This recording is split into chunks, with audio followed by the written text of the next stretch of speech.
আমাদের শিব নদীতে বর্তমান প্রচুর পরিমাণ দল, যার কারণে আমরা মাছ মারতে পারতেছিলাম না। দেখতে পারতেছেন আপনারা, এত দলের চাপ যে দলের উপরে উঠে আমরা হাঁটে বেড়ালেও সে জায়গায় দেখা যাচ্ছে যে পানির মধ্যে যাওয়া যাচ্ছে না। আমার বড় ভাই, আমার ভাতিজা, এনারা সবাই দলগুলো পরিষ্কার করতেছে, যাতে আরও 2-4 10 জন 20 জন বা গ্রামের যে 200-100 লোক আছে তারা মাছ মারা খেতে পারে। দেখতেছেন সবাই মাছ মারালে ব্যস্ত, অনেকেই আবার দল ঠেলতেছে। এত দলের চাপ যে আপনাদের বলে বোঝাতে পারবো না, যে অত্যন্ত পরিমাণ দলের চাপ। এই চাপটা অন্তত 3 মাস থেকে এভাবে আছে, কেউ নাই যে সেই জিনিসটা পরিষ্কার করবে।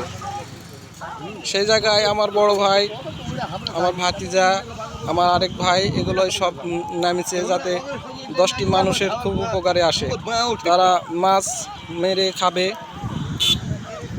মৎস্যজীবী মানুষ। নদীটা এখানে দেখতেছেন আপনারা,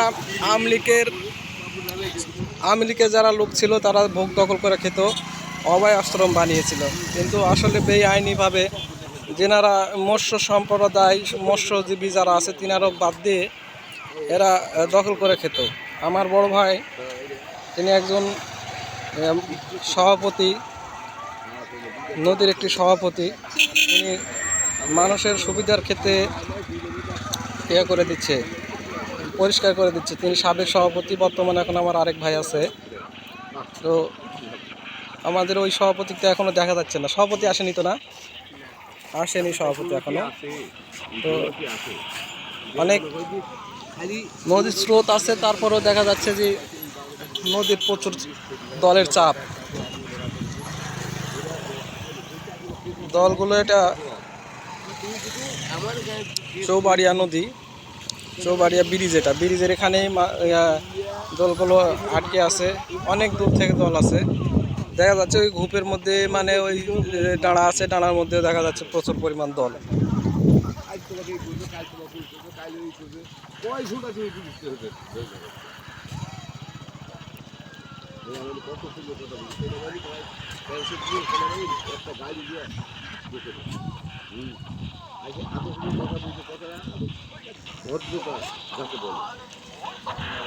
ঠেলা দেওয়া ফাঁক করে দাও, জোরে ঠেলা দাও।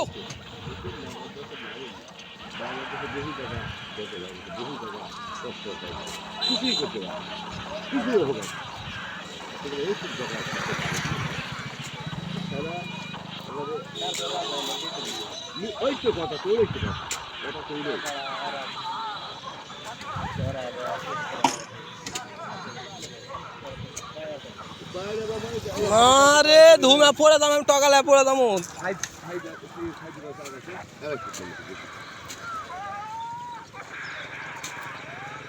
এত পরিমাণ দলের চাপ, দলের উপর দল উঠে গেছে।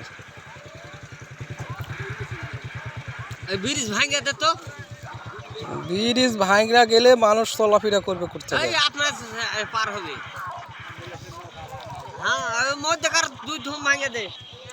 দল যাতে না আটকে নাকি।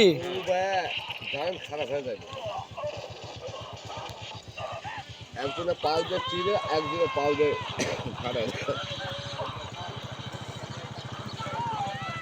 দলের উপর দল উঠে গেছে তো। দল উঠে পুরোপুরি দল উঠা মানে কি, দলের উপর দাঁড়ায় আছে তাও বসছে না, এমন অবস্থা।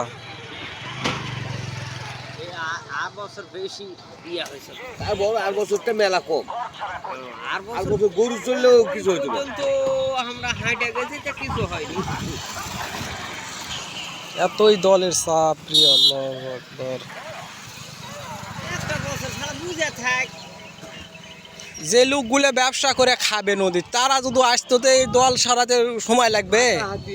হাতাহাতি যদি 200 লোক নেমে যায় তো এগুলো মুচা উঠায়া যাবে। ওই যে মাতিন আসিছে, মাতিনের এক বেশাল, ওই আলিফ ভাই দেখ না, আলিফ ভাই এখন খুঁজে পাচ্ছি না।